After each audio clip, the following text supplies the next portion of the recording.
Chemical coordination and integration ಚಾಪ್ಟರಿಂದ human endocrine system ಅಲ್ಲಿ ಬರುವಂಥ ಎಂಡೋಕ್ರೈನ್ ಗ್ಲ್ಯಾಂಡ್ಸ್ಗಳ ಬಗ್ಗೆ ಸ್ಟಡಿ ಮಾಡೋಣ. ಹಾಗೆ ಯಾವ್ಯಾವ ಎಂಡೋಕ್ರೈನ್ ಗ್ಲ್ಯಾಂಡ್ಸ್ಗಳು ಯಾವ್ಯಾವ ಹಾರ್ಮೋನ್ಸ್ಗಳನ್ನು ರಿಲೀಸ್ ಮಾಡುತ್ತೆ ಅನ್ನೋದನ್ನೆಲ್ಲ ಸ್ಟಡಿ ಮಾಡ್ತಾ ಹೋಗೋಣ. ನಾನು ಹೇಳಿದನ್ನೆಲ್ಲ ನೀವು ಒಂದು ಬುಕ್ ಮತ್ತು ಪೆನ್ ತೊಗೊಂಡು ನೋಟ್ ಮಾಡ್ಕೊತಾ ಹೋಗಿ. ಹಾಗೆ NCERT ಟೆಕ್ಸ್ಟ್ ಬುಕ್ನ ಚೆನ್ನಾಗಿ ರೆಫರ್ ಮಾಡಿ. ಹ್ಯೂಮನ್ ಬಾಡಿಯಲ್ಲಿ 2 ಟೈಪ್ಸ್ ಆಫ್ ಗ್ಲ್ಯಾಂಡ್ಸ್ ಬರುತ್ತೆ, ಎಂಡೋಕ್ರೈನ್ ಗ್ಲ್ಯಾಂಡ್ಸ್ ಹಾಗೆ ಎಕ್ಸೋಕ್ರೈನ್ ಗ್ಲ್ಯಾಂಡ್ಸ್. ಫಸ್ಟ್ ಇವಾಗ ಎಂಡೋಕ್ರೈನ್ ಗ್ಲ್ಯಾಂಡ್ಸ್ ಅಂದ್ರೆ ಏನು ಅಂತ ತಿಳ್ಕೊಳ್ಳೋಣ. Ductless glands secretes hormones which is released into blood and transported to targeted organ. Endocrine glands ductless glands ಆಗಿರುತ್ತೆ. ಡಕ್ಟ್ಲೆಸ್ ಅಂತ ಹೇಳಿದ್ರೆ ಡಕ್ಟ್ ಆಬ್ಸೆಂಟ್ ಇರುತ್ತೆ. ಡಕ್ಟ್ ಅಂದ್ರೆ ಈ ರೀತಿಯಾಗಿ ಟ್ಯೂಬ್ ಲೈಕ್ ಸ್ಟ್ರಕ್ಚರ್. ಇದು ಸೆಕ್ರೀಷನ್ಸ್ ಲೈಕ್ ಡೈಜೆಸ್ಟಿವ್ ಎಂಜೈಮ್ಸ್ ಆಗಿರ್ಬೋದು ಅಥವಾ ಫ್ಲೂಯಿಡ್ ನ ಟ್ರಾನ್ಸ್ಪೋರ್ಟ್ ಮಾಡೋದಕ್ಕೆ ಹೆಲ್ಪ್ ಮಾಡುತ್ತೆ. ಸೊ ಈ ಒಂದು ಡಕ್ಟ್ಸ್ ಏನಾಗಿರುತ್ತೆ ಅಂದ್ರೆ ಎಂಡೋಕ್ರೈನ್ ಗ್ಲ್ಯಾಂಡ್ಸ್ ಗಳಲ್ಲಿ ಆಬ್ಸೆಂಟ್ ಆಗಿರುತ್ತೆ. ಸೆಕ್ರೀಟ್ಸ್ ಹಾರ್ಮೋನ್ ಅಂದ್ರೆ ಎಂಡೋಕ್ರೈನ್ ಗ್ಲ್ಯಾಂಡ್ಸ್ ಮೇನ್ ಫಂಕ್ಷನ್ ಏನು ಅಂದ್ರೆ ಹಾರ್ಮೋನ್ಸ್ ಗಳನ್ನ ಸೆಕ್ರೀಟ್ ಮಾಡೋದು, which is released into blood and transported to targeted organs. Blood ನ ಮುಖಾಂತರ ಯಾವ ಒಂದು ಆರ್ಗನ್ಸ್ ಗಳಿಗೆ ಹಾರ್ಮೋನ್ಸ್ಗಳು ಟ್ರಾನ್ಸ್ಪೋರ್ಟ್ ಆಗಬೇಕಾಗಿರತ್ತೆ ಅಲ್ಲಿಗೆ ಹಾರ್ಮೋನ್ಸ್ಗಳು ರೀಚ್ ಆಗತ್ತೆ. ಫಾರ್ ಎಕ್ಸಾಂಪಲ್ ಇವಾಗ ಕಿಡ್ನಿ ಮೇಲೆ ಅಡ್ರಿನಲ್ ಗ್ಲ್ಯಾಂಡ್ ಪ್ರೆಸೆಂಟ್ ಇರುತ್ತೆ ಅಲ್ವಾ. ಅಡ್ರಿನಲ್ ಗ್ಲ್ಯಾಂಡ್ ಏನ್ ಮಾಡುತ್ತೆ ಅಂದ್ರೆ ಅಡ್ರಿನಲಿನ್ ಹಾರ್ಮೋನ್ ರಿಲೀಸ್ ಮಾಡುತ್ತೆ. ಆ ಒಂದು ಹಾರ್ಮೋನ್ಸ್ಗಳು ಎಲ್ಲಿಗೆ ಹೋಗುತ್ತೆ ಅಂದ್ರೆ ಬ್ಲಡ್ ಸ್ಟ್ರೀಮ್ಗೆ ಹೋಗುತ್ತೆ. ಓಕೆ, ಬ್ಲಡ್ ಸ್ಟ್ರೀಮ್ ನ ಮುಖಾಂತರ ಯಾವ ಒಂದು ಆರ್ಗನ್ಗೆ ಹೋಗುತ್ತೆ ಅಂದ್ರೆ ಹಾರ್ಟಿಗೆ ಹೋಗಿ ರೀಚ್ ಆಗುತ್ತೆ. ಹಾರ್ಟಿಗೆ ಹೋಗಿ ಅಲ್ಲಿ ಬ್ಲಡ್ ಪ್ರೆಷರ್ನ ಇನ್ಕ್ರೀಸ್ ಮಾಡುತ್ತೆ in the case of stressful situation ಇದ್ದಾಗ. ಈ ರೀತಿಯಾಗಿ ಎಂಡೋಕ್ರೈನ್ ಗ್ಲ್ಯಾಂಡ್ಸ್ ಅಲ್ಲಿ ಪ್ರೊಡ್ಯೂಸ್ ಆಗುವಂತ ಹಾರ್ಮೋನ್ಸ್ಗಳು ಬ್ಲಡ್ ಸ್ಟ್ರೀಮ್ ನ ಮುಖಾಂತರ ಟಾರ್ಗೆಟೆಡ್ ಆರ್ಗನ್ಸ್ ಗಳಿಗೆ ಹೋಗಿ ರೀಚ್ ಆಗುತ್ತೆ. ಈ ಪಿಕ್ಚರ್ ಅಲ್ಲಿ ನೀವು ಎಂಡೋಕ್ರೈನ್ ಗ್ಲ್ಯಾಂಡ್ಸ್ ಎಕ್ಸಾಂಪಲ್ಸ್ ಗಳನ್ನ ಅಬ್ಸರ್ವ್ ಮಾಡಬಹುದು. ಇದು ಥೈರಾಯ್ಡ್ ಗ್ಲ್ಯಾಂಡ್, ಹಾಗೆ ಇದು ಪ್ಯಾನ್ಕ್ರಿಯಾಸ್, ಇದು ಪಿಟ್ಯೂಟರಿ ಗ್ಲ್ಯಾಂಡ್. ಎಲ್ಲಾ ಎಂಡೋಕ್ರೈನ್ ಗ್ಲ್ಯಾಂಡ್ಸ್ಗಳು ಕೂಡ ಹಾರ್ಮೋನ್ಸ್ಗಳನ್ನ ಬ್ಲಡ್ ಸ್ಟ್ರೀಮಿಗೆ ರಿಲೀಸ್ ಮಾಡ್ತಿದೆ. ನೀವು ಇಲ್ಲಿ ಅಬ್ಸರ್ವ್ ಮಾಡ್ಬೋದು. ಬ್ಲಡ್ ಸ್ಟ್ರೀಮ್ ಇಂದ ನೆಕ್ಸ್ಟ್ ಏನಾಗುತ್ತೆ ಅಂದ್ರೆ ಹಾರ್ಮೋನ್ಸ್ಗಳು ಟಾರ್ಗೆಟೆಡ್ ಆರ್ಗನ್ಸ್ಗೆ ಟ್ರಾನ್ಸ್ಪೋರ್ಟ್ ಆಗತ್ತೆ. ನೆಕ್ಸ್ಟ್ ಇವಾಗ ಎಕ್ಸೋಕ್ರೈನ್ ಗ್ಲ್ಯಾಂಡ್ಸ್ ಅಂದ್ರೆ ಏನು ಅಂತ ತಿಳ್ಕೊಳ್ಳೋಣ. Release of substance on to the body surface through ducts. Exocrine glands ಅಲ್ಲಿ ಡಕ್ಟ್ಸ್ ಗಳು ಪ್ರೆಸೆಂಟ್ ಇರುತ್ತೆ. ಡಕ್ಟ್ಸ್ ಅಂತ ಹೇಳಿದ್ರೆ tube like structure. Release of substance ಅಂತ ಹೇಳಿದ್ರೆ ಎಕ್ಸೋಕ್ರೈನ್ ಗ್ಲ್ಯಾಂಡ್ಸ್ ಗಳು ಪ್ರೊಡ್ಯೂಸ್ ಮಾಡುವಂತ ಸಬ್ಸ್ಟೆನ್ಸ್ ಅಥವಾ ಸೆಕ್ರೀಷನ್. ಅದನ್ನ ಏನ್ ಮಾಡುತ್ತೆ ಅಂದ್ರೆ ಬಾಡಿಯ ಸರ್ಫೇಸ್ ನ ಮೇಲೆ ರಿಲೀಸ್ ಮಾಡುತ್ತೆ. ಈ ಪಿಕ್ಚರ್ ಅಲ್ಲಿ ನೀವು ಎಕ್ಸೋಕ್ರೈನ್ ಗ್ಲ್ಯಾಂಡ್ಸ್ ಗಳನ್ನ ಅಬ್ಸರ್ವ್ ಮಾಡ್ತಿದ್ದೀರಾ. ಎಕ್ಸಾಂಪಲ್ ಸ್ವೆಟ್ ಗ್ಲ್ಯಾಂಡ್, ಲ್ಯಾಕ್ರಿಮಲ್ ಗ್ಲ್ಯಾಂಡ್ ಹಾಗೆ ಪ್ಯಾನ್ಕ್ರಿಯಾಸ್. ಪ್ಯಾನ್ಕ್ರಿಯಾಸ್ ಬೋತ್ ಎಕ್ಸೋಕ್ರೈನ್ ಹಾಗೆ ಎಂಡೋಕ್ರೈನ್ ಗ್ಲ್ಯಾಂಡ್ ಎರಡು ರೀತಿನೂ ಕೂಡ ಆಕ್ಟ್ ಮಾಡುತ್ತೆ. ಇಲ್ಲಿ ನೀವು ಸ್ವೆಟ್ ಗ್ಲ್ಯಾಂಡ್ ನ ಅಬ್ಸರ್ವ್ ಮಾಡಬಹುದು. ಈ ಒಂದು ಸ್ವೆಟ್ ಗ್ಲ್ಯಾಂಡ್ ಏನ್ ಮಾಡುತ್ತೆ ಅಂದ್ರೆ ಸ್ವೆಟ್ ನ ಪ್ರೊಡ್ಯೂಸ್ ಮಾಡುತ್ತೆ, ಅದನ್ನ ಬಾಡಿ ಸರ್ಫೇಸ್ ನ ಮೇಲೆ ರಿಲೀಸ್ ಮಾಡುತ್ತೆ. ಹಾಗೆ ಲ್ಯಾಕ್ರಿಮಲ್ ಗ್ಲ್ಯಾಂಡ್ ಕೂಡ ಅಷ್ಟೇ. ಲ್ಯಾಕ್ರಿಮಲ್ ಗ್ಲ್ಯಾಂಡ್ ಇದೇನ್ ಮಾಡುತ್ತೆ ಅಂದ್ರೆ ಟಿಯರ್ಸ್ ನ ಪ್ರೊಡ್ಯೂಸ್ ಮಾಡುತ್ತೆ. ಸೊ ಟಿಯರ್ಸ್ ನ ಕೂಡ ಬಾಡಿಯ ಸರ್ಫೇಸ್ ಮೇಲೆ ರಿಲೀಸ್ ಮಾಡುತ್ತೆ ಅಲ್ವಾ. ಹಾಗೆ ಪ್ಯಾನ್ಕ್ರಿಯಾಸ್ ಡೈಜೆಸ್ಟಿವ್ ಜ್ಯೂಸಸ್ ನ ಪ್ರೊಡ್ಯೂಸ್ ಮಾಡುತ್ತೆ. ಪ್ಯಾನ್ಕ್ರಿಯಾಸ್ ಏನ್ ಮಾಡುತ್ತೆ ಅಂದ್ರೆ ಇದರಲ್ಲಿ ಪ್ರೊಡ್ಯೂಸ್ ಆಗುವಂತ ಡೈಜೆಸ್ಟಿವ್ ಜ್ಯೂಸಸ್ ಗಳನ್ನ ಡಿಯೋಡಿನಮ್ ಸರ್ಫೇಸ್ ಮೇಲೆ ರಿಲೀಸ್ ಮಾಡುತ್ತೆ. ಡಿಯೋಡಿನಮ್ ಅಂತ ಹೇಳಿದ್ರೆ ಸ್ಮಾಲ್ ಇಂಟೆಸ್ಟೈನ್ ಫಸ್ಟ್ ಪೋರ್ಷನ್ ನಾವು ಡಿಯೋಡಿನಮ್ ಅಂತ ಹೇಳಿ ಕರಿತೀವಿ. ಅಲ್ಲಿಗೆ ಪ್ಯಾನ್ಕ್ರಿಯಾಟಿಕ್ ಜ್ಯೂಸ್ ನ ರಿಲೀಸ್ ಮಾಡುತ್ತೆ. ಎಂಡೋಕ್ರೈನ್ ಗ್ಲ್ಯಾಂಡ್ಸ್ ಗಳು ಮೇನ್ ಆಗಿ ಹಾರ್ಮೋನ್ಸ್ ಗಳನ್ನ ಪ್ರೊಡ್ಯೂಸ್ ಮಾಡುತ್ತೆ. ಸೊ ಇವಾಗ ಹಾರ್ಮೋನ್ಸ್ ಅಂದ್ರೆ ಏನು ಅಂತ ತಿಳ್ಕೊಳ್ಳೋಣ. Non-nutrient chemicals which act as intercellular messengers and produced in trace amounts. ಹಾರ್ಮೋನ್ಸ್ಗಳನ್ನ ನಾನ್ ನ್ಯೂಟ್ರಿಯೆಂಟ್ ಕೆಮಿಕಲ್ಸ್ ಅಂತ ಹೇಳಿ ಕರೆದಿದ್ದಾರೆ. ಯಾಕೆ ನಾನ್ ನ್ಯೂಟ್ರಿಯೆಂಟ್ ಕೆಮಿಕಲ್ಸ್ ಅಂತ ಹೇಳಿದ್ದಾರೆ ಅಂದ್ರೆ ಮೆಜಾರಿಟಿ ಆಫ್ ದ ಹಾರ್ಮೋನ್ಸ್ ನಮ್ಮ ಬಾಡಿಯಲ್ಲಿ ಪ್ರೋಟೀನ್ಸ್ ಹಾಗೆ ಸ್ಟೀರಾಯ್ಡ್ಸ್ ಇಂದ ಫಾರ್ಮೇಷನ್ ಆಗಿರುತ್ತೆ. ಈ ಒಂದು ಹಾರ್ಮೋನ್ಸ್ಗಳನ್ನ ನರಿಶ್ಮೆಂಟ್ ಪರ್ಪಸ್ಸಿಗಾಗ್ಲಿ ಅಥವಾ ಎನರ್ಜಿ ಪ್ರೊಡಕ್ಷನ್ ಪರ್ಪಸ್ಸಿಗಾಗ್ಲಿ ಯೂಸ್ ಮಾಡೋದಿಲ್ಲ ನಮ್ಮ ಬಾಡಿ. ಆದ್ರಿಂದ ಇದನ್ನ ನಾನ್ ನ್ಯೂಟ್ರಿಯೆಂಟ್ ಕೆಮಿಕಲ್ಸ್ ಅಂತ ಹೇಳಿ ಕರೆದಿದ್ದಾರೆ. Which act as intercellular messengers. ಈ ಒಂದು ಹಾರ್ಮೋನ್ಸ್ಗಳನ್ನ ನಮ್ಮ ಬಾಡಿಯಲ್ಲಿ ಎನರ್ಜಿ ಪ್ರೊಡಕ್ಷನ್ಗಾಗ್ಲಿ ಅಥವಾ ನರಿಶ್ಮೆಂಟ್ಗಾಗ್ಲಿ ಯೂಸ್ ಮಾಡ್ಕೊಳ್ಳೋದಿಲ್ಲ. ಹಾಗಾದ್ರೆ ಹಾರ್ಮೋನ್ಸ್ ಫಂಕ್ಷನ್ ಏನು ಅಂತ ನೋಡೋದಾದ್ರೆ ಇದು ಇಂಟರ್ಸೆಲ್ಯುಲಾರ್ ಮೆಸೆಂಜರ್ಸ್ ನ ರೀತಿ ಆಕ್ಟ್ ಮಾಡುತ್ತೆ. ಅಂದ್ರೆ ಒಂದು ಸೆಲ್ ಇಂದ ಇನ್ನೊಂದು ಸೆಲ್ಗೆ ಅಥವಾ ಒಂದು ಟಿಶ್ಯೂ ಇಂದ ಇನ್ನೊಂದು ಟಿಶ್ಯೂಗೆ ಮೆಸೇಜ್ ನ ತಗೊಂಡು ಹೋಗಿ ಕೊಡುತ್ತೆ. ಪ್ರೊಡ್ಯೂಸ್ಡ್ ಇನ್ ಟ್ರೇಸ್ ಅಮೌಂಟ್ ಅಂತ ಹೇಳಿದ್ರೆ ಹಾರ್ಮೋನ್ಸ್ಗಳು ತುಂಬಾ ಕಡಿಮೆ ಪ್ರಮಾಣದಲ್ಲಿ ಪ್ರೊಡ್ಯೂಸ್ ಆಗುತ್ತೆ. Human endocrine system. So human endocrine system ಅಲ್ಲಿ ಯಾವ್ಯಾವ ಎಂಡೋಕ್ರೈನ್ ಗ್ಲ್ಯಾಂಡ್ಸ್ಗಳು ಪ್ರೆಸೆಂಟ್ ಇದೆ ಅನ್ನೋದನ್ನ ತಿಳ್ಕೊಳ್ಳೋಣ. Hypothalamus, pituitary gland, pineal gland, thyroid gland, adrenal gland, pancreas, parathyroid gland, thymus ಹಾಗೆ ಗೊನಾಡ್ಸ್ ಅಂದರೆ ಅದರಲ್ಲಿ ಓವರಿ ಹಾಗೆ ಟೆಸ್ಟಿಸ್ ಬರುತ್ತೆ. ಇದಿಷ್ಟು ಗ್ಲ್ಯಾಂಡ್ಸ್ಗಳನ್ನು ಒಂದೊಂದೇ ಡೀಟೇಲ್ಡ್ ಆಗಿ ಸ್ಟಡಿ ಮಾಡ್ತಾ ಹೋಗೋಣ. Next other organs involved in production of hormones R, ಅಂದರೆ ಎಂಡೋಕ್ರೈನ್ ಗ್ಲ್ಯಾಂಡ್ಸ್ಗಳನ್ನು ಬಿಟ್ಟು ನಮ್ಮ ಬಾಡಿಯಲ್ಲಿ ಬೇರೆ ಯಾವ ಆರ್ಗನ್ಸ್ಗಳು ಹಾರ್ಮೋನ್ಸ್ಗಳನ್ನು ಪ್ರೊಡ್ಯೂಸ್ ಮಾಡುತ್ತೆ ಅಂತ. Liver, kidney, gastro intestinal tract ಹಾಗೆ ಹಾರ್ಟ್, ಇದಿಷ್ಟು ಆರ್ಗನ್ಸ್ಗಳು ಏನು ಮಾಡುತ್ತೆ ಅಂದರೆ ಹಾರ್ಮೋನ್ಸ್ಗಳನ್ನು ಪ್ರೊಡ್ಯೂಸ್ ಮಾಡುತ್ತೆ. ಫಸ್ಟ್ ಎಂಡೋಕ್ರೈನ್ ಗ್ಲ್ಯಾಂಡ್ ಹೈಪೋಥಾಲಮಸ್ ಬಗ್ಗೆ ಸ್ಟಡಿ ಮಾಡೋಣ. Basal part of four brain, ಅಂದರೆ ಹೈಪೋಥಾಲಮಸ್ ಎಲ್ಲಿ ಲೊಕೇಟ್ ಆಗಿರುತ್ತೆ ಅಂತ. ಫೋರ್ ಬ್ರೈನ್ ರೀಜನ್ ಏನಿರುತ್ತೆ ಅದರ ಒಂದು ಬೇಸಲ್ ಪೋರ್ಷನ್ನಲ್ಲಿ ಹೈಪೋಥಾಲಮಸ್ ಲೊಕೇಟ್ ಆಗಿರುತ್ತೆ. ಈ ಪಿಕ್ಚರಲ್ಲಿ ನೀವು ಹೈಪೋಥಾಲಮಸ್ ಎಲ್ಲಿ ಲೊಕೇಟ್ ಆಗಿರುತ್ತೆ ಅನ್ನೋದನ್ನ ಅಬ್ಸರ್ವ್ ಮಾಡ್ಬೋದು. ನೋಡಿ, ಇದು ಫೋರ್ ಬ್ರೈನ್ ಅಲ್ವಾ. ಸೊ ಫೋರ್ ಬ್ರೈನಲ್ಲಿ ಬೇಸಲ್ ಪಾರ್ಟ್ ಇಲ್ಲಿದೆ ಹೈಪೋಥಾಲಮಸ್. ಸೊ ಬೇಸಲ್ ಪಾರ್ಟ್ ಅಲ್ಲಿ ಏನಾಗಿರುತ್ತೆ, ಹೈಪೋಥಾಲಮಸ್ ಲೊಕೇಟ್ ಆಗಿರುತ್ತೆ. ಹೈಪೋಥಾಲಮಸ್ ಅಲ್ಲಿ ನ್ಯೂರೋ ಸೆಕ್ರಿಟರಿ ಸೆಲ್ಸ್ಗಳು ಪ್ರೆಸೆಂಟ್ ಇರುತ್ತೆ. ಆ ಒಂದು ನ್ಯೂರೋ ಸೆಕ್ರಿಟರಿ ಸೆಲ್ಸ್ಗಳನ್ನ ನಾವು ನ್ಯೂಕ್ಲಿಯೈ ಅಂತ ಹೇಳಿ ಕರಿತೀವಿ. ನ್ಯೂಕ್ಲಿಯೈದು ಕೆಲಸ ಏನು ಅಂದರೆ ಹಾರ್ಮೋನ್ಸ್ಗಳನ್ನು ಪ್ರೊಡ್ಯೂಸ್ ಮಾಡೋದು. Hormones regulates synthesis and secretion of pituitary hormones. So ನ್ಯೂಕ್ಲಿಯೈಯಿಂದ ಪ್ರೊಡ್ಯೂಸ್ ಆಗಿರುವಂಥ ಹಾರ್ಮೋನ್ಸ್ಗಳು ಏನು ಮಾಡುತ್ತೆ ಅಂದರೆ ಪಿಟ್ಯೂಟರಿ ಹಾರ್ಮೋನ್ಸ್ಗಳು ಯಾವಾಗ ಸೆಕ್ರೀಟ್ ಆಗಬೇಕು ಹಾಗೆ ಯಾವಾಗ ಇನ್ಹಿಬಿಟ್ ಆಗಬೇಕು ಅನ್ನೋದನ್ನು ರೆಗ್ಯುಲೇಟ್ ಮಾಡುತ್ತೆ. ಹೈಪೋಥಾಲಮಸ್ ಎರಡು ರೀತಿಯಾದ ಹಾರ್ಮೋನ್ಸ್ಗಳನ್ನು ಪ್ರೊಡ್ಯೂಸ್ ಮಾಡುತ್ತೆ. ಒಂದು ರಿಲೀಸಿಂಗ್ ಹಾರ್ಮೋನ್ಸ್ ಹಾಗೆ ಇನ್ನೊಂದು inhibiting hormones. First releasing hormones ಅಂದರೆ ಏನು ಅಂತ ನೋಡೋಣ. Stimulates secretion of pituitary hormones, ಅಂದರೆ ಪಿಟ್ಯೂಟರಿ ಗ್ಲ್ಯಾಂಡ್ ಪಿಟ್ಯೂಟರಿ ಹಾರ್ಮೋನ್ಸ್ನ ಸೆಕ್ರೇಟ್ ಮಾಡೋ ಹಾಗೆ ಮಾಡುತ್ತೆ. Example gonadotropin. Next inhibiting hormone inhibits the secretion of pituitary hormone. So pituitary gland pituitary hormone ಸೆಕ್ರೇಷನ್ನ ಸ್ಟಾಪ್ ಮಾಡೋ ಹಾಗೆ ಮಾಡುತ್ತೆ ಇನ್ಹಿಬಿಟಿಂಗ್ ಹಾರ್ಮೋನ್. ಎಕ್ಸಾಂಪಲ್ ಸೊಮ್ಯಾಟೋಸ್ಟಾಟಿನ್. ಇಲ್ಲಿ ಸ್ಟಿಮ್ಯುಲೇಟ್ಸ್ ಅಥವಾ ಸ್ಟಿಮ್ಯುಲೇಷನ್ ಅಂದರೆ ಸ್ಟಾರ್ಟ್ ಮಾಡೋದು ಅಂತ ಅರ್ಥ. ಇನ್ಹಿಬಿಟ್ಸ್ ಅಂದರೆ ಸ್ಟಾಪ್ ಮಾಡೋದು ಅಂತ. ಸೊ ಇಲ್ಲಿ ಸಿಂಪಲ್ ಆಗಿ ಹೇಳೋದಾದ್ರೆ ಹೈಪೋಥಾಲಮಿಕ್ ಹಾರ್ಮೋನ್ಸ್ದು ಕೆಲಸ ಏನು ಅಂದರೆ ಪಿಟ್ಯೂಟರಿ ಗ್ಲ್ಯಾಂಡ್ ಯಾವಾಗ ಹಾರ್ಮೋನ್ಸ್ನ ಪ್ರೊಡ್ಯೂಸ್ ಮಾಡಬೇಕು ಹಾಗೆ ಯಾವಾಗ ಹಾರ್ಮೋನ್ ಪ್ರೊಡಕ್ಷನ್ನ ಸ್ಟಾಪ್ ಮಾಡಬೇಕು ಅದನ್ನು ಈ ಒಂದು ಹೈಪೋಥಾಲಮಿಕ್ ಹಾರ್ಮೋನ್ಸ್ಗಳು ಕಂಟ್ರೋಲ್ ಮಾಡುತ್ತೆ. ಹೈಪೋಥಾಲಮಿಕ್ ಹಾರ್ಮೋನ್ಸ್ ಆರಿಜಿನೇಟ್ಸ್ ಇನ್ ಹೈಪೋಥಾಲಮಿಕ್ ನ್ಯೂರಾನ್ಸ್. ಹೈಪೋಥಾಲಮಸ್ಸಲ್ಲಿ ಹೈಪೋಥಾಲಮಿಕ್ ಹಾರ್ಮೋನ್ಸ್ಗಳು ಎಲ್ಲಿ ಆರಿಜಿನೇಟ್ಸ್ ಆಗುತ್ತೆ ಅಂತ. ಈ ಪಿಕ್ಚರಲ್ಲಿ ನೀವು ಹೈಪೋಥಾಲಮಸ್ ಮತ್ತು ಪಿಟ್ಯೂಟರಿ ಗ್ಲ್ಯಾಂಡ್ನ ಅಬ್ಸರ್ವ್ ಮಾಡ್ಬೋದು. ಇದು ಹೈಪೋಥಾಲಮಸ್ ಹಾಗೆ ಇದು ಪಿಟ್ಯೂಟರಿ ಗ್ಲ್ಯಾಂಡ್. ಸೊ ಇವಾಗ ಹೈಪೋಥಾಲಮಿಕ್ ಹಾರ್ಮೋನ್ ಎಲ್ಲಿ ಆರಿಜಿನೇಟ್ ಆಗುತ್ತೆ ಅಂದರೆ ಇಲ್ಲಿ ಹೈಪೋಥಾಲಮಿಕ್ ರೀಜನಲ್ಲಿ ನ್ಯೂರಾನ್ಸ್ ಇದೆ, ಇದನ್ನು ಅಬ್ಸರ್ವ್ ಮಾಡ್ಬೋದು. ಈ ಒಂದು ನ್ಯೂರಾನ್ಸ್ಗಳಲ್ಲಿ ಏನಾಗುತ್ತೆ ಅಂದರೆ ಹೈಪೋಥಾಲಮಿಕ್ ಹಾರ್ಮೋನ್ಸ್ಗಳು ಆರಿಜಿನೇಟ್ ಆಗುತ್ತೆ ಅಥವಾ ಪ್ರೊಡ್ಯೂಸ್ ಆಗುತ್ತೆ. Pass through axons released from the nerve ending. Next ಏನಾಗುತ್ತೆ ಅಂದರೆ ಇಲ್ಲಿ ನ್ಯೂರಾನ್ಗಳಲ್ಲಿ ಹೈಪೋಥಾಲಮಿಕ್ ಹಾರ್ಮೋನ್ಸ್ಗಳು ಪ್ರೊಡ್ಯೂಸ್ ಆಯಿತು, ಅದು ಆಕ್ಸಾನ್ನ ಮುಖಾಂತರ ಪಾಸ್ ಆಗುತ್ತೆ. ಸೊ ಈ ಒಂದು ಆಕ್ಸಾನ್ನ ಮುಖಾಂತರ ಪಾಸ್ ಆಗಿ ಆಕ್ಸಾನ್ನ ನರ್ವ್ ಎಂಡಿಂಗ್ ಇದೆ ಅಲ್ವಾ, ಆ ನರ್ವ್ ಎಂಡಿಂಗ್ನ ಮುಖಾಂತರ ಪಿಟ್ಯೂಟರಿ ಗ್ಲ್ಯಾಂಡಲ್ಲಿ ರಿಲೀಸ್ ಆಗುತ್ತೆ. These hormones reach the pituitary gland through portal circulatory system. Hormones regulates the function of anterior pituitary. ಅಂದರೆ ನ್ಯೂರಾನ್ಸಲ್ಲಿ ಪ್ರೊಡ್ಯೂಸ್ ಆಗಿರುವಂಥ ಹಾರ್ಮೋನ್ಸ್ಗಳು ಪಿಟ್ಯೂಟರಿ ಗ್ಲ್ಯಾಂಡಿಗೆ ಪೋರ್ಟಲ್ ಸರ್ಕ್ಯುಲೇಟರಿ ಸಿಸ್ಟಮ್ನ ಮುಖಾಂತರ ರೀಚ್ ಆಗುತ್ತೆ. ಹಾಗೆ ಆ ಒಂದು ಹಾರ್ಮೋನ್ಸ್ಗಳು ಏನು ಮಾಡುತ್ತೆ ಅಂದರೆ ಆಂಟೀರಿಯರ್ ಪಿಟ್ಯೂಟರಿದು ಫಂಕ್ಷನ್ಸ್ಗಳನ್ನು ರೆಗ್ಯುಲೇಟ್ ಮಾಡುತ್ತೆ. Posterior pituitary is under direct neural regulation of hypothalamus. ಪಿಟ್ಯೂಟರಿಯಲ್ಲಿ ಎರಡು ರೀಜನ್ ಬರುತ್ತೆ, ಆಂಟೀರಿಯರ್ ಹಾಗೆ ಪೋಸ್ಟೀರಿಯರ್. ಆಂಟೀರಿಯರ್ ರೀಜನ್ನ ಹಾರ್ಮೋನ್ಸ್ಗಳು ಕಂಟ್ರೋಲ್ ಮಾಡುತ್ತೆ. ಪೋಸ್ಟೀರಿಯರ್ ರೀಜನ್ ಏನಾಗಿರುತ್ತೆ ಅಂದರೆ ಡೈರೆಕ್ಟ್ ಆಗಿ ನ್ಯೂರಾನ್ನ ಕಂಟ್ರೋಲಲ್ಲಿ ಇರುತ್ತೆ, ಹೈಪೋಥಾಲಮಿಕ್ ನ್ಯೂರಾನ್ನ ಕಂಟ್ರೋಲಲ್ಲಿ.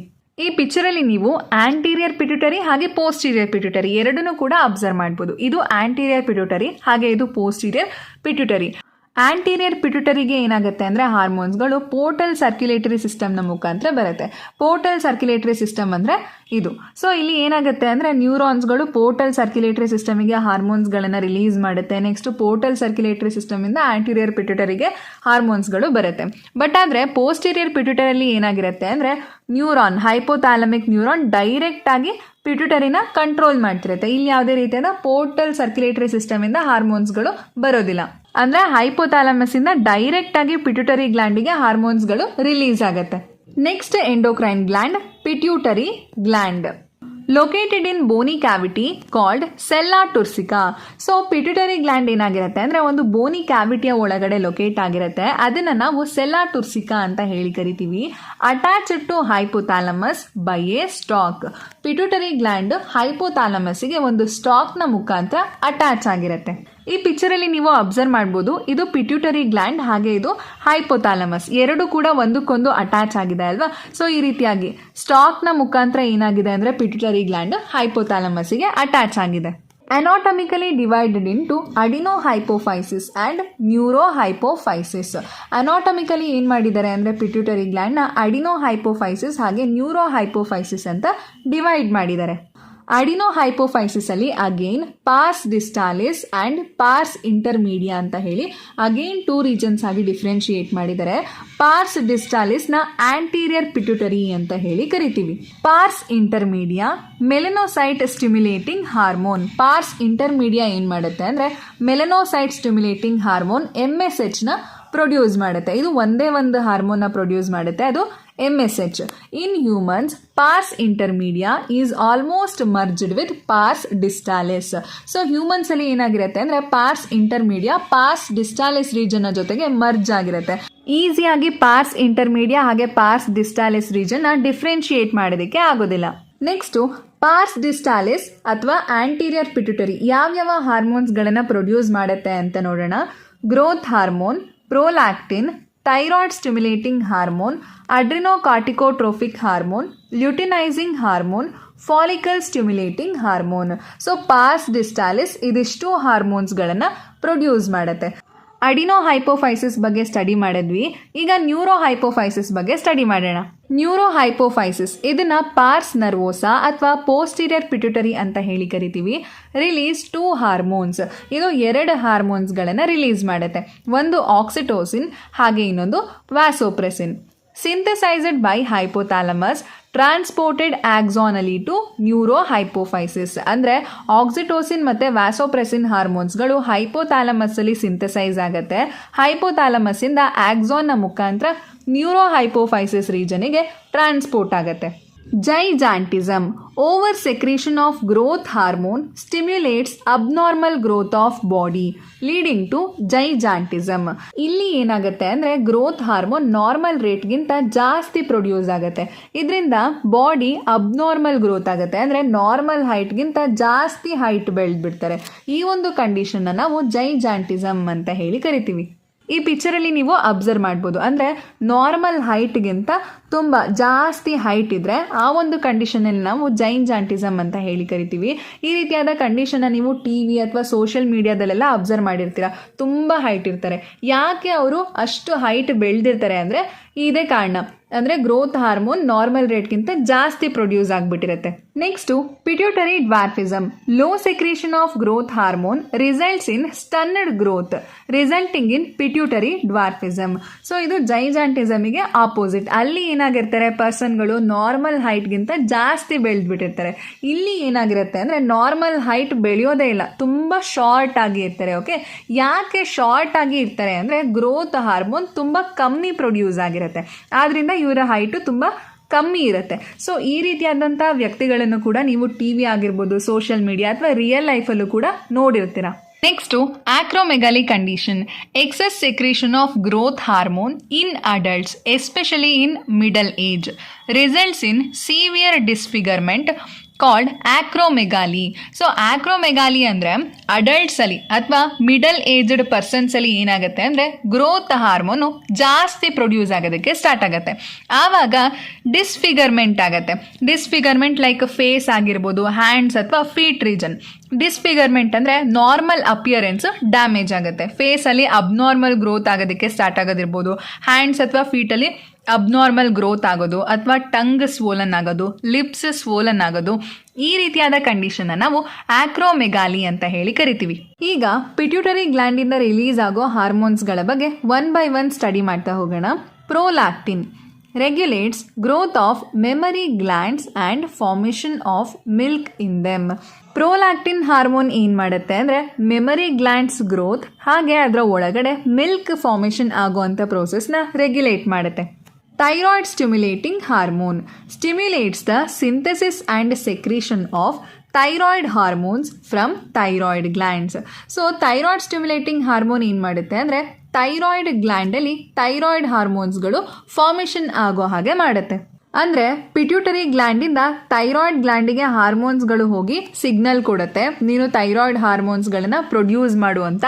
ಆಗ ಥೈರಾಯ್ಡ್ ಗ್ಲ್ಯಾಂಡ್ ಥೈರಾಯ್ಡ್ ಹಾರ್ಮೋನ್ಸ್ಗಳನ್ನು ಪ್ರೊಡ್ಯೂಸ್ ಮಾಡುತ್ತೆ. Next adrenocorticotrophic hormone stimulates synthesis and secretion of steroid hormone called glucocorticoids from adrenal cortex. Adrenocorticotrophic hormone ಏನು ಮಾಡುತ್ತೆ ಅಂದರೆ ಅಡ್ರಿನಲ್ ಕಾರ್ಟೆಕ್ಸಿಂದ ಸ್ಟೀರಾಯ್ಡ್ ಹಾರ್ಮೋನ್ಸ್ ಅಂದರೆ ಗ್ಲೂಕೋಕಾರ್ಟಿಕಾಯ್ಡ್ಸ್ಗಳು ಸಿಂಥಸೈಸ್ ಆಗೋ ಹಾಗೆ ಮಾಡುತ್ತೆ. ಅಂದರೆ ಇಲ್ಲಿ ಅಡ್ರಿನಲ್ ಗ್ಲ್ಯಾಂಡ್ ಇದೆ ಅಲ್ವಾ, ಪಿಟ್ಯೂಟರಿ ಗ್ಲ್ಯಾಂಡಿಂದ ಅಡ್ರಿನಲ್ ಗ್ಲ್ಯಾಂಡಿಗೆ ಹಾರ್ಮೋನ್ಸ್ಗಳು ಬರುತ್ತೆ. ಯಾವುದು ಅಡ್ರಿನೋಕಾರ್ಟಿಕೋಟ್ರೋಫಿಕ್ ಹಾರ್ಮೋನ್ಸ್ಗಳು ಬರುತ್ತೆ. ಬಂದು ಏನು ಮಾಡುತ್ತೆ ಅಂದರೆ ನೀನು ಸ್ಟೀರಾಯ್ಡ್ ಹಾರ್ಮೋನ್ಸ್ಗಳನ್ನು ಸಿಂಥಸೈಸ್ ಮಾಡು ಅಂತ ಸಿಗ್ನಲ್ ಕೊಡುತ್ತೆ. ಆಗ ಅಡ್ರಿನಲ್ ಗ್ಲ್ಯಾಂಡ್ ಏನು ಮಾಡುತ್ತೆ ಅಂದರೆ ಸ್ಟೀರಾಯ್ಡ್ ಹಾರ್ಮೋನ್ಸ್ ಗ್ಲೂಕೋಕಾರ್ಟಿಕಾಯ್ಡ್ಸ್ನ ಸಿಂಥೆಸಿಸ್ ಮಾಡುತ್ತೆ. Next luteinizing hormone and follicle stimulating hormone stimulate gonadal activity. Gonadal activity ಅಂದರೆ ಗೊನಾಡ್ಸ್ ಲೈಕ್ ಟೆಸ್ಟಿಸ್ ಆಗಿರ್ಬೋದು, ಓವೆರಿ, ಅದರ ಒಂದು ಡೆವಲಪ್ಮೆಂಟ್ ಹಾಗೆ ಮೆಚುರೇಷನ್ನ ಸ್ಟಿಮ್ಯುಲೇಟ್ ಮಾಡುತ್ತೆ. Hence called gonadotrophins. ಅಂದರೆ ಈ ಒಂದು ಹಾರ್ಮೋನ್ಸ್ಗಳು ಗೊನಾಡ್ಸ್ನ ಮೇಲೆ ಆ್ಯಕ್ಟ್ ಮಾಡ್ತಿರೋದ್ರಿಂದ ಇದನ್ನು ಗೊನಾಡೋಟ್ರೋಫಿನ್ಸ್ ಅಂತ ಹೇಳಿ ಕರೀತಾರೆ.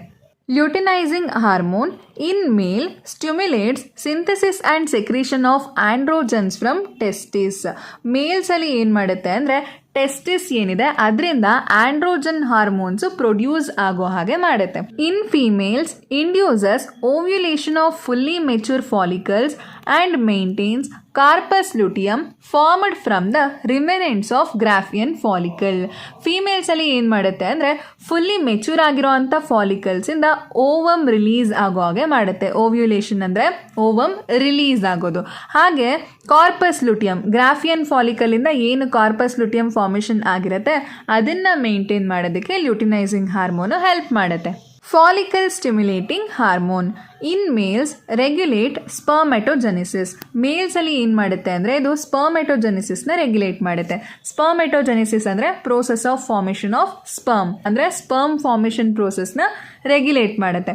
ಇನ್ females stimulates growth and development of ovarian follicles. ಫೀಮೇಲ್ಸಲ್ಲಿ ಓವರಿಯನ್ ಫಾಲಿಕಲ್ಸ್ ಗ್ರೋತ್ ಹಾಗೆ ಡೆವಲಪ್ಮೆಂಟ್ ಆಗೋದಕ್ಕೆ ಹೆಲ್ಪ್ ಮಾಡುತ್ತೆ. Melanocyte stimulating hormone acts on melanocytes. ಈ ಒಂದು ಮೆಲೆನೋಸೈಟ್ ಸ್ಟಿಮ್ಯುಲೇಟಿಂಗ್ ಹಾರ್ಮೋನ್ ಏನು ಮಾಡುತ್ತೆ ಅಂದರೆ ಮೆಲೆನೋಸೈಟ್ಸ್ಗಳ ಮೇಲೆ ಆಕ್ಟ್ ಮಾಡುತ್ತೆ. ಮೆಲೆನೋಸೈಟ್ಸ್ ಅಂತ ಹೇಳಿದರೆ melanin pigment producing cells. Regulates pigmentation of skin. ಅಂದರೆ ಮೆಲನಿನ್ ಜಾಸ್ತಿ ಪ್ರೊಡ್ಯೂಸ್ ಆದರೆ ಸ್ಕಿನ್ ಕಲರ್ ಡಾರ್ಕ್ ಇರುತ್ತೆ, ಮೆಲನಿನ್ ಕಮ್ಮಿ ಪ್ರೊಡ್ಯೂಸ್ ಆದರೆ ಸ್ಕಿನ್ ಕಲರ್ ಲೈಟ್ ಇರುತ್ತೆ. Next oxytocin hormone acts on smooth muscle of our body stimulates the contraction. Oxytocin ಏನು ಮಾಡುತ್ತೆ ಅಂದರೆ ನಮ್ಮ ಬಾಡಿಯಲ್ಲಿರೋ ಸ್ಮೂತ್ ಮಸಲ್ನ ಮೇಲೆ ಆ್ಯಕ್ಟ್ ಮಾಡುತ್ತೆ, ಸ್ಮೂತ್ ಮಸಲ್ನ ಕಾಂಟ್ರಾಕ್ಟ್ ಆಗೋ ಹಾಗೆ ಮಾಡುತ್ತೆ. Stimulates vigorous contraction of uterus at the time of child birth. For example child birth ಆಗೋ ಟೈಮಲ್ಲಿ ಆಕ್ಸಿಟೋಸಿನ್ ಏನು ಮಾಡುತ್ತೆ ಅಂದರೆ ಯೂಟರಸ್ ಕಾಂಟ್ರಾಕ್ಟ್ ಆಗೋ ಹಾಗೆ ಮಾಡುತ್ತೆ. ಆಗ ಏನಾಗುತ್ತೆ ಅಂದರೆ ಚೈಲ್ಡ್ ಯೂಟರಸ್ಸಿಂದ ಆಚೆ ಬರುತ್ತೆ. Stimulates milk ejection from mammary gland. Mammary ಗ್ಲ್ಯಾಂಡಿಂದ ಕೂಡ ಮಿಲ್ಕ್ ಇಜೆಕ್ಟ್ ಆಗೋದಕ್ಕೆ ಆಕ್ಸಿಟೋಸಿನ್ ಹೆಲ್ಪ್ ಮಾಡುತ್ತೆ. Vasopressin acts mainly at kidney. Vasopressin hormone main ಆಗಿ ಕಿಡ್ನಿ ಮೇಲೆ ಆಕ್ಟ್ ಮಾಡುತ್ತೆ. Stimulates reabsorption of water and electrolytes by distal tubules. So ವಾಸೋಪ್ರೆಸಿನ್ದು main function ಏನು ಅಂದರೆ ಡಿಸ್ಟಿಲ್ ಕಾನ್ವಲ್ಯೂಟೆಡ್ ಟಿಬ್ಯೂಲಿಂದ ವಾಟರ್ ಹಾಗೆ ಎಲೆಕ್ಟ್ರೋಲೈಟ್ಸ್ಗಳು ರೀಅಬ್ಸಾರ್ಬ್ ಆಗೋ ಹಾಗೆ ಮಾಡೋದು. Reduces loss of water through urine. So water reabsorb ಆಗೋ ಹಾಗೆ ಮಾಡೋದ್ರ ಮುಖಾಂತರ ಯೂರಿನಲ್ಲಿ ಹೆಚ್ಚು ವಾಟರ್ ಲಾಸ್ ಆಗೋದನ್ನು ಪ್ರಿವೆಂಟ್ ಮಾಡುತ್ತೆ. Called anti diuretic hormone ADH. Vasopressin hormone ಯೂರಿನಿಂದ ವಾಟರ್ ಲಾಸ್ ಆಗೋದನ್ನು ಪ್ರಿವೆಂಟ್ ಮಾಡೋದ್ರಿಂದ ಇದನ್ನು ಡಯೂರಿಟಿಕ್ ಹಾರ್ಮೋನ್ ADH ಅಂತ ಹೇಳಿ ಕರೀತಾರೆ. Next diabetes insipidus, impairment affecting synthesis or release of ADH. So diabetes insipidus condition ಯಾವಾಗ ಅಕ್ಕರ್ ಆಗತ್ತೆ ಅಂದರೆ ADH ಹಾರ್ಮೋನ್ ಸರಿಯಾಗಿ ಸಿಂಥಸೈಸ್ ಅಥವಾ ರಿಲೀಸ್ ಆಗದೇ ಇದ್ದಾಗ. Results in diminished ability of kidney to conserve water, leading to water loss and dehydration. So ಯಾವಾಗ ADH hormone ಸರಿಯಾಗಿ release ಆಗಲ್ಲ ಅಥವಾ ಸಿಂಥಸೈಸ್ ಆಗಲ್ಲ, ಆಗ ಏನಾಗುತ್ತೆ ಅಂದರೆ ಯೂರಿನಲ್ಲಿ ಹೆಚ್ಚು ವಾಟರ್ ಲಾಸ್ ಆಗೋದಕ್ಕೆ ಸ್ಟಾರ್ಟ್ ಆಗುತ್ತೆ. ಇವಾಗ ADH ಮೇನ್ ಫಂಕ್ಷನ್ ಏನು? ಕಿಡ್ನಿಯಿಂದ ವಾಟರ್ನ ರೀಅಬ್ಸಾರ್ಬ್ ಮಾಡೋದು. ಯಾವಾಗ ADH ಹಾರ್ಮೋನೇ ಸರಿಯಾಗಿ ರಿಲೀಸ್ ಆಗ್ತಿರೋದಿಲ್ಲ, ಆಗ ಕಿಡ್ನಿಯಿಂದ ವಾಟರು ರೀಅಬ್ಸಾರ್ಬ್ ಆಗಲ್ಲ. ಆವಾಗ ಏನಾಗುತ್ತೆ ಅಂದರೆ ವಾಟರ್ ಲಾಸ್ ಆಗಿ ಡಿಹೈಡ್ರೇಷನ್ ಆಗುತ್ತೆ. This condition is known as diabetes insipidus. ಈ ಒಂದು ಕಂಡೀಷನ್ ನಾವು ಡಯಾಬಿಟಿಸ್ ಇನ್ಸಿಪಿಡಸ್ ಅಂತ ಹೇಳಿ ಕರಿತೀವಿ. ಡಯಾಬಿಟಿಸ್ ಇನ್ಸಿಪಿಡಸ್ ಇರೋಂಥ ಪೇಷಂಟ್ ಏನು ಮಾಡ್ತಿರ್ತಾರೆ ಅಂದರೆ ಫ್ರೀಕ್ವೆಂಟ್ ಆಗಿ ಯೂರಿನ ಪಾಸ್ ಮಾಡ್ತಾ ಇರ್ತಾರೆ. ಬಿಕಾಸ್ ADH ಹಾರ್ಮೋನ್ ಕಮ್ಮಿ ಇರುತ್ತೆ, ಆದ್ರಿಂದ ವಾಟರ್ ಸರಿಯಾಗಿ ರೀಅಬ್ಸಾರ್ಬ್ ಆಗ್ತಿರಲ್ಲ.